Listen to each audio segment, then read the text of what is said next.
रामू बरसों से बाजार के कोने में आलू टिक्की चाट का ठेला लगाता था। उसकी चाट का स्वाद बहुत ही बेहतरीन था, खट्टी मीठी तीखी चटनी का सही संतुलन। पर पिछले कुछ महीनों से उसका ठेला थोड़ा सा सूना पड़ गया। उसके ठीक सामने एक नया ठेला लग गया, श्याम का। श्याम की मसाला पूरी चाट पर दिन भर ग्राहकों की भीड़ लगी रहती थी। लोग घंटों लाइन में खड़े रहते थे, जैसे मानो कोई महोत्सव हो। एक शाम नंदिनी ठेले पर रामू के पास आई। आज फिर सब खाली रामू।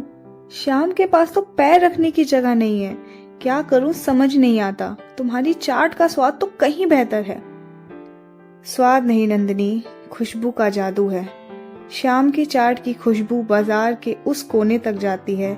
लोग उसकी खुशबू से खींचे चले आते हैं, जैसे कोई उन्हें बुला रहा हो। रामू ने कई बार श्याम के ठेले पर झांका। श्याम एक खास गहरा भूरा मसाला अपनी चाट पर छिड़कता था, जिससे वो हमेशा एक छोटे से काले रंग के डिब्बे में रखता था। रामू जानता था इस मसाले में श्याम की सफलता का राज छिपा है।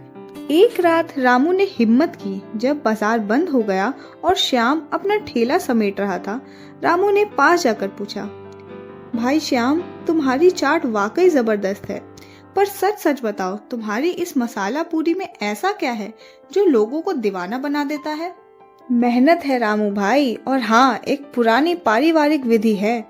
ये मसाला हमारे पुरखों की देन है। क्या तुम मुझे थोड़ा सा मसाला दे सकते हो? बस एक बार अपनी चाट पर डालकर देखना चाहता हूँ। नहीं रामू भाई, ये मसाला एकदम खास है। इसकी विधि गुप्त है और इसे बनाने में बहुत खर्च आता है। रामू निराश होकर घर लौट रहा था। रास्ते में बहुत ही बूढ़ा और थका हारा आदमी मिला, जो एक पेड़ के नीचे बैठा था। अरे चाट वाले बाबू, उदास क्यों हो? क्या उस शाम की खुशबू से परेशान हो? रामू चौंक गया। आप कौन है? आपको कैसे पता? मैं बहुत कुछ जानता हूँ बाबू। उस खुशबू के जाल में मत फंसना। वो खुशबू एक श्राप है।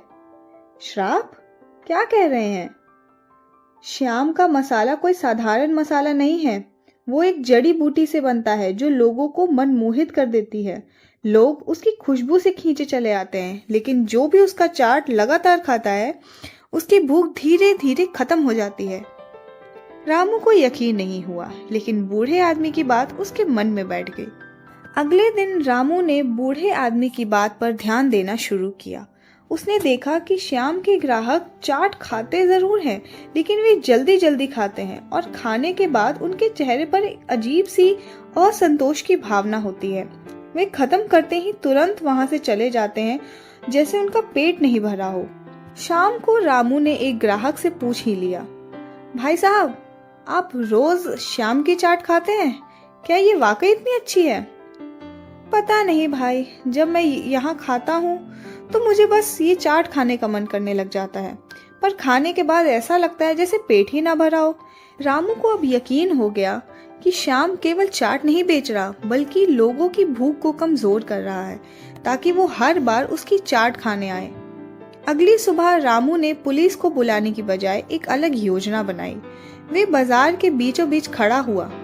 ओ गांव वालों, सुनो, श्याम का मसाला चाट नहीं, भूख मिटाने वाला जहर है। भीड़ इकट्ठा हो गई। श्याम घबरा कर रामू के पास आया। क्या बकवास कर रहे हो तुम रामू? तुम मेरी बदनामी कर रहे हो। बदनामी नहीं, सच बता रहा हूँ। तुम अपने मसाले में एक ऐसी जड़ी बूटी मिलाते हो जो लोगों की पाचन शक्ति को खत्म कर देती है, ताकि वे बार बार तुम्हारी चाट खाएं, लेकिन उनकी भूख कभी पूरी ना हो। रामू ने तुरंत उस बूढ़े आदमी को बुला लिया। वो दरअसल फूड सेफ्टी ऑफिसर था, जो खुफिया तरीके से इस मामले की जांच कर रहा था। हमने श्याम की चाट और उसके काले डिब्बे के मसाले का प्रशिक्षण किया है।